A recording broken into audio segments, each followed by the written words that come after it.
तो hello guys, good morning, good afternoon, good evening. तो आज हम लोग जो है जो पॉलिटी का जो एनसीईआरटी का हमने सीरीज़ स्टार्ट की हुई है क्लास 6 से 12 तक की, उसका जो है क्लास 6 की दूसरा यूनिट कर रहे हैं। ठीक है, जो है गवर्नमेंट्स। तो आज हम लोग जो है गवर्नमेंट के वेरियस ऑर्गन्स और गवर्नमेंट के बारे में जो है क्या है गवर्नमेंट, ठीक है, वो पढ़ेंगे। A cartoonist businessman in democracy is to exercise is right to criticise, ridicule, find a fault with political leader through cartoons. R K Laxman. ठीक है, छोड़ो इसको। चैप्टर 2 पढ़ते हैं कि व्हाट इज़ गवर्नमेंट। देखो, तुमने सुना होगा गवर्नमेंट वर्ड को, है ना, मेंशन किया होगा सेवरल टाइम। इस चैप्टर में हम लोग इसके जो है इसके गवर्नमेंट क्या है, उसका रोल क्या प्ले करती है वो हमारी ज़िंदगी में, है ना, ये पढ़ेंगे। व्हाट गवर्नमेंट डू, कैसे वो डिसाइड करती है क्या करना है, क्या डिफरेंस टाइप ऑफ गवर्नमेंट कैसी होती है, मोनार्कीज़ के बारे में पढ़ेंगे, डेमोक्रेसी के बारे में पढ़ेंगे। ठीक है, ये कुछ कोर्ट से देखो। Government sought to protect rights of unorganised sector, government fixes price of onion, says no shortage in market, detach plan to tackle food soon, says government, supreme court can have 5 more जजेस, government ने कहा है। Government to revamp, तो ये इन चीज़ें, ये क्या है। देखो, हर कंट्री को जो है एक गवर्नमेंट की ज़रूरत होती है, एक सरकार चलाने वाले लोगों की सरकार की ज़रूरत है जो डिसीजन ले सके, चीज़ों को कर सके। ठीक है, there can be decisions about where to build road, कहाँ रोड्स बनानी, स्कूल्स बनाने, प्राइजेस रिड्यूस करने, जैसे ओनियन प्राइस रिड्यूस किया है ना, कैसे एक्सपेंसिव है, जब वो एक्सपेंसिव हो जाते हैं कैसे इंक्रीज़ करनी है सप्लाई इलेक्ट्रिसिटी की। ये सारे एक्शंस, जैसे कोई सोशल इशू पे काम करना है, कोई जैसे बहुत सारे प्रोग्राम किए जाते हैं, जैसे अन्न योजना चलाई जाती है, इंश्योरेंस पॉलिसीज़ चलाई जाती हैं, पोस्टल सर्विसेज, रेलवे सर्विसेज, कुछ इंपॉर्टेंट चीज़ें, ये सारी जो है गवर्नमेंट करती है, कैसे लेती है डिसीजन, है ना। हर मुल्क में जो है इसका होना ज़रूरी है, इन चीज़ों को जो है कंट्रोल करने पे। और भी वेरियस फंक्शंस होते हैं। देखो, government has a job to protect the boundaries of the country and maintain peaceful relationship with other countries. अपनी जो कंट्री की बाउंड्री है उसको प्रोटेक्ट करना है, ठीक है, बाहर किसी एक्सटर्नल एग्रेशन से, है ना। ठीक है, सिटीजन्स को सेफ रखना है ना, पीस मेंटेन करना है नेबरिंग कंट्रीज़ के साथ। It is responsible for ensuring that all its citizen have enough to eat, have good health facilities. When there are natural disaster like tsunami और earthquake, government has mainly organise aids and assistance for the effective people. वहाँ की देखो, वहाँ के मुल्क के citizen क्या खा रहे हैं, है ना, वहाँ के डिज़ास्टर्स में मदद करनी है, हेल्थ में मदद करनी है, ड्यूरिंग अर्थक्वेक या सुनामी के दौरान जो है असिस्टेंट प्रोवाइड करनी है, उनको एड प्रोवाइड करनी है इफेक्टिव पीपल को, है ना। डिस्प्यूट हो रहा है कोई भी, है ना, कोई क्राइम कमिट हो रहा है ना, तो कोर्ट्स बनाई गई हैं, जो क्या है वो भी एक पार्ट ऑफ गवर्नमेंट ही तो है ना। एक judiciary is a part of government ना, जुडिशरी एक ऑर्गन है गवर्नमेंट का। Perhaps you are wondering how government manage to do all this and why is it necessary for them to do. सोचा तो होगा ना तुमने कि कैसे गवर्नमेंट इतनी सारी चीज़ें मैनेज कर लेती है और ये क्यों ज़रूरी है। क्योंकि ह्यूमन बीइंग जो हैं वो रहते और काम करते हैं साथ साथ में, उनको चाहिए कुछ किसी टाइप की जो है सम अमाउंट ऑफ ऑर्गेनाइजेशन, ताकि वो अपने फैसले ले सकें। ठीक है, अगर वो भी जो है इन्वॉल्व हो जाएंगे ये चीज़ों में तो वो अपनी लाइफ नहीं जी पाएंगे। इसलिए वो सेलेक्टिव पीपल को इलेक्ट करते हैं डेमोक्रेसी में, है ना। वो जो है सारे डिसीजंस लेते हैं कंट्री के, और वो अपनी डे बाय डे लाइफ के डिसीजन लेते हैं लोग, और अपनी लाइफ को जो है एक पीसफुल तरीके से जीने की कोशिश करते हैं। देखो, ये सुप्रीम कोर्ट का फोटो है, ठीक है। देखो, some rules have been made for apply to that apply to everyone. कुछ लॉज बने हुए हैं, कॉन्स्टिट्यूशन है हमारा, कुछ कानून है जो सबको फॉलो करने पड़ते हैं। For example, need to control the resources and protect the territory of country. Resources को अपने कंट्रोल करना है, अपनी जितनी भी टेरिटरी है उसको प्रोटेक्ट करना है, वहाँ अंदर रहने वाले, उस टेरिटरी अंदर रहने वाले लोगों की हिफाजत करना है, उनको सिक्योरिटी प्रोवाइड करनी है। ये गवर्नमेंट करती है पीपल्स के बिहाफ पे, by exercising leadership, taking decision, implementing these above all these people living in their territory। जितने भी लोग रह रहे हैं उस टेरिटरी में, उन पे जो है ये सारी चीज़ें अप्लाई होती हैं, ठीक है। अब लेवल ऑफ गवर्नमेंट करते हैं, ठीक है। Now that you know that the government is responsible for so many different things. अब तुम्हें पता चल गया कि गवर्नमेंट जो है बहुत सारी चीज़ों के लिए रिस्पॉन्सिबल है। तुम्हें ये तो, can you think of how it manage to do all this. क्या तुम सोच सकते हो ये कैसे मैनेज करती है, कैसे वर्क करती है डिफरेंट लेवल पे, लोकल लेवल पे, नेशनल स्टेट लेवल पे, कैसे काम करती है नेशनल स्टेट लोकल लेवल पे, है ना। द लोकल लेवल मीन्स जैसे आपके विलेजेस में, टाउन्स में, लोकेलिटी में। State level means which cover the entire state, like Haryana है, आसाम है ना। और नेशनल लेवल पे मीन इन पूरी कंट्री। लेटर इस बुक्स में you will read how local level government function, कैसे कैसे पंचायत राज फंक्शन करते, ग्राम सभा करते। कुछ क्लासेस में तुम ये पढ़ोगे कैसे गवर्नमेंट स्टेट में सेंट्रल लेवल पे जो है वर्क करती है। ये पॉलिटिकल मैप है इंडिया में। ये देखो लद्दाख, जम्मू एंड कश्मीर, फिर हिमाचल, फिर चंडीगढ़, ये डिफरेंट स्टेट डिमार्केटेड है, उनकी एक रिस्पेक्टिव डिमार्केटेड बाउंड्रीज है। इसमें जो है स्टेट लेवल पे एक गवर्नमेंट है, सेंट्रल लेवल पे दूसरी, जिसको हम लोग क्या करते हैं federal government, federal system of government है। यहाँ हमारे यहाँ डुअल पॉलिटी है, एक सेंटर में है जो पूरी कंट्री के लिए, एक स्टेट में है जो सिर्फ पर्टिकुलर स्टेट के लिए। अगर आसाम है तो आसाम में ही करेगी, अगर अरुणाचल है तो अरुणाचल में ही करेगी, ठीक है। इस तरह के हमारे यहाँ एक फेडरल स्ट्रक्चर है, ठीक है। ये पॉलिटिकल मैप है इंडिया का। आपको हर स्टेट उसकी जो है कैपिटल जो है पता ही होनी चाहिए, ये एक जनरल नॉलेज है, ठीक है। ठीक है, मैपिंग आपको, ये पॉलिटिकल मैप है, ठीक है। ये आ गया हमारा जो है एडमिनिस्ट्रेटिव डिवीजन्स। देखो एडमिनिस्ट्रेटिव डिवीजन क्या है, मतलब सबसे पहले तो कंट्री एज ए होल है, पूरी कंट्री है, ठीक है ना। फिर क्या है, उस कंट्री के बीच में जो है स्टेट्स है, जैसे ये जो है ये क्या है, राजस्थान है ना, ये राजस्थान है कि नहीं, ये राजस्थान की ये बाउंड्री, ये राजस्थान है, समझना। ये इंटरनेशनल बाउंड्री है, ये जो है स्टेट बाउंड्री है, ये इंटरनेशनल बाउंड्री है, ये राजस्थान है। इसके अंदर भी डिमार्केशन है, डिस्ट्रिक्ट्स बनी हुई हैं छोटी छोटी, ठीक है। किसके लिए, एडमिनिस्ट्रेटिव कन्वीनियंस के लिए, ठीक है, लोगों के लिए। और डिस्ट्रिक्ट्स के अंदर भी छोटी छोटी तहसील होती हैं, ठीक है, समझे, छोटी छोटी तहसील्स भी होती हैं। ये जो है एडमिनिस्ट्रेटिव मैप ऑफ इंडिया है, जहाँ पे जो है छोटी छोटी स्टेट्स, डिस्ट्रिक्ट्स, ये सारी बनी हुई हैं।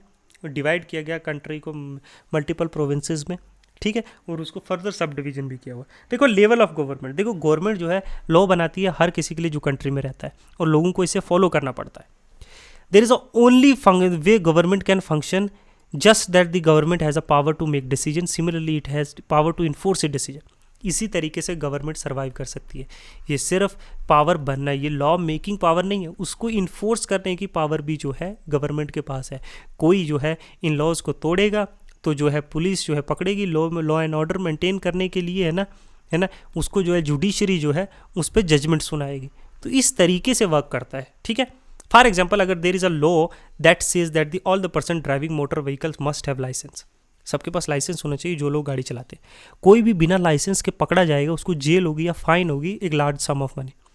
इन these is without these the laws of government power to make decision is not much of use. बिना पनिशमेंट के ना, इन लॉज के बिना जो है गवर्नमेंट का कोई यूज़ नहीं, समझे।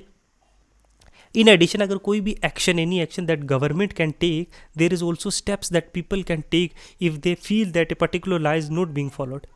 सिर्फ गवर्नमेंट नहीं बल्कि लोग भी जो है क्या कर सकते हैं, इन्वॉल्व हो सकते हैं कि ये लॉ जो है फॉलो नहीं किया जा रहा है ना। Government should do to enforce these laws, है ना। If a people feel for example there is no, they are not hired for job because their religion और कास्ट, किसी डिस्क्रिमिनेशन की वजह से, किसी रिलीजन या कास्ट की वजह से, वो कोर्ट में अप्रोच कर सकता है और क्लेम कर सकता है इस लॉ के is not followed by the government. Government पे भी केस कर सकते हैं। देखो टाइप ऑफ गवर्नमेंट आगे हम पढ़ते हैं। देखो in a democracy it is the people, लोगों, डेमोक्रेसी में क्या होता है कि लोग होते हैं जो गवर्नमेंट को पावर देते हैं। डेमोक्रेसी में जो पावर है वो lies in the hands of government, people जो है एक रिप्रेजेंटेटिव, पीपल क्या करते हैं, वोट करते हैं किसी पर्टिकुलर इंसान को कि इस इंसान को बनाया जाए, इलेक्ट किया जाए, ये जो है गवर्नमेंट फॉर्म करेगा। डेमोक्रेसी में जो है वो एक्शन और defend decision to the people, और ये जो इंसान को लोगों ने इलेक्ट किया है वोट देकर, ये जो है हमारे सारे फैसले लेगा, हमारे डिफेंड करेगा, है ना, हमारे लिए डेवलपमेंट करेगा, हमारे जितने भी फंक्शन से जो है जो गवर्नमेंट लेवल पे ये करेगा। हमारे हमने एक क्या है, एक मेंबर को नॉमिनेट कर दिया कि ये हमारे लिए जो है सारे डिसीजन लेगा, इसके डिसीजन हम सब फॉलो करेंगे, कंसेंसस पे जो है चलती है, ठीक है। अनदर फॉर्म ऑफ होती है मोनार्की, जहाँ पे क्या होता है, जहाँ पे इलेक्टेड गवर्नमेंट नहीं होती, जहाँ किंग या क्वीन होती है, ठीक है, उसके पास सारी डिसीजन मेकिंग पावर होती है, वो गवर्नमेंट को रन करती है, ठीक है। Monarchy small group of people भी हो सकते हैं जो डिस्कस करते हैं मैटर, और फाइनल डिसीजन मेकिंग पावर जो है वो मोनार्क के पास होती है। जैसे इंग्लैंड में जो है पार्लियामेंट भी है और एक मोनार्क भी है। हालांकि जो है आजकल जो मॉडर्न डेज में जो है मोनार्की वो एक नॉमिनल पावर है उनके पास, जैसे प्रेसिडेंट ऑफ इंडिया है। अनलाइक डेमोक्रेसी जहाँ किंग और queen do not have to explain their action और डिफेंड देयर डिसीजन, लेकिन मोनार्की में जो है किंग और क्वीन को अपने फैसले सुनाकर उसमें सफाई देने की ज़रूरत नहीं है। उसने कहा कि किसी को मार दो तो मार दो, किल हिम। लेकिन डेमोक्रेसी में ऐसा नहीं है, वहाँ एक ड्यू प्रोसेस, एक प्रोसीजर एस्टैब्लिश बाई एक लॉ को मद्देनज़र रखते हुए किसी को सज़ा मिलेगी, ये नहीं कि चोरी की सज़ा फांसी है, नहीं नहीं। लॉ क्या कहता है, if a law of country says कि चलो 1 साल की सज़ा या इतना सम ऑफ फाइन दे दो तो आप जो है आपको जो है छोड़ दिया जाएगा, तो वो होता है। उस पर आप क्वेश्चन कर सकते हो, आप कोर्ट से हायर कोर्ट जा सकते हो, सुप्रीम कोर्ट जा सकते हो, ठीक है। तो यू हैव, और आप जो है अपने नॉमिनेटेड मेंबर से क्वेश्चंस पूछ सकते हो। Democracy is all about criticizing, questioning the authority, appreciating the good ones and criticizing the bad ones, okay. तो डेमोक्रेटिक गवर्नमेंट जो होती है, इंडिया एक डेमोक्रेटिक गवर्नमेंट है और it achieved a long and eventful struggle of Indian people. ये बहुत struggle के बाद ब्रिटिश से हमने छीन के लिया डेमोक्रेसी, हमने स्ट्रगल किया डेमोक्रेसी को लेने के लिए ना। मेन फीचर जो डेमोक्रेसी का क्या है कि people have to elect their leader, वो खुद अपनी चॉइस कर सकते हैं। ये नहीं कि राजा का बेटा जो है राजा ही बनेगा, किंग का जो है आगे सन जो है ऑटोमेटिकली किंग बन जाएगा, उसका सन जो ऑटोमेटिकली किंग बन जाएगा, वो अपने फैसले लेगा और हमें वो मानने पड़ेंगे। वैसा नहीं है। हम यहाँ एक रिप्रेजेंटेटिव को अपने को बिठाएंगे पार्लियामेंट में और वो हमारे बिहाफ पे जो है क्या करेगा, वो हमारे बिहाफ पे लड़ेगा।